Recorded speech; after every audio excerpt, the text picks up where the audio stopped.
দক্ষ ছিলেন প্রজাপতি। ক্ষমতা, নিয়ম, যজ্ঞ সবকিছুর কেন্দ্রে তিনি। আর মহাদেব সমাজের বাইরে থাকা এক যোগী।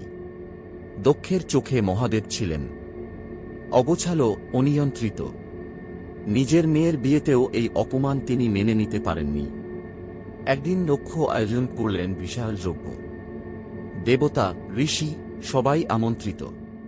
কিন্তু ইচ্ছে করেই একটা নাম বাদ পড়ল, মহাদেব। আমন্ত্রণ ছাড়াই সতী গেলেন বাবার যজ্ঞে।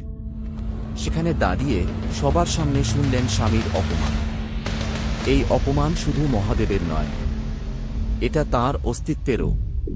সতী বুঝলেন, এই যজ্ঞ ভক্তির নয়, এটা অহংকারের মঞ্চ। আর সেই আগুনেই তিনি নিজেকেই উৎসর্গ করলেন। মহাদেব যখন জানলেন, নীরবতা আর থাকল না। জটাজুট ছিঁড়ে জন্ম নিল বীরভদ্র। যজ্ঞ ধ্বংস হল, মুকুট পড়ল, অহংকার চূর্ণ হল। এই গল্প ভক্তির নয়, এই গল্প সতর্কবার্তার। অহংকার ডাকলে মহাদেব জবাব দেন।